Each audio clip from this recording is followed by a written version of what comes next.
今日我會同大家分享一個好開胃嘅小菜——菠蘿咕嚕骨。排骨洗淨印乾，加啲生抽、老抽、紹酒、砂糖醃20分鐘。新鮮菠蘿去皮之後去埋心，再切件。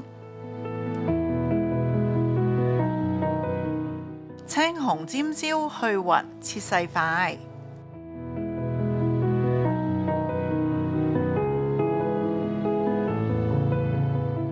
發好啲蛋白，再同排骨撈勻，然後將啲排骨上粟粉。見有啲時間，不如處理廚餘先啦。開水，撳掣，倒廚餘。我最欣賞 Tecca 廚餘攪碎機嘅無刀片設計，用起上嚟安心好多。好啦，繼續煮嘢啦。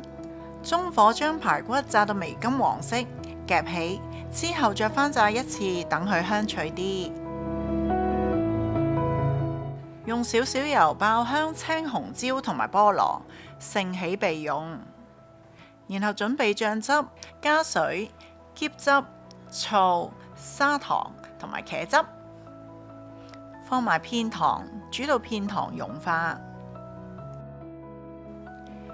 埋芡、收汁，將排骨、菠蘿、青紅椒回鑊，兜勻就搞掂啦。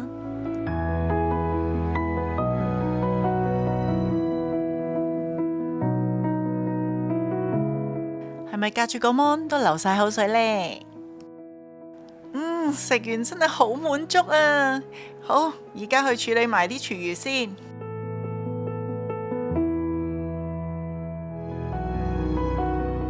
提提大家，唔係所有水果皮啊、葉啊都可以放入去廚餘攪碎機㗎。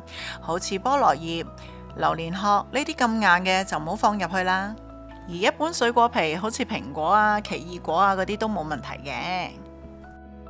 平時啲垃圾如果冇乾濕分類嘅話，直接倒落垃圾桶，咁就好容易產生異味、滋生細菌，影響健康。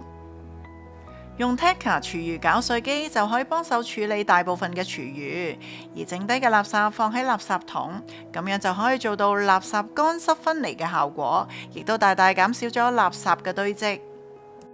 所以話有 Tecca 廚餘攪碎機，乾濕分離話咁易。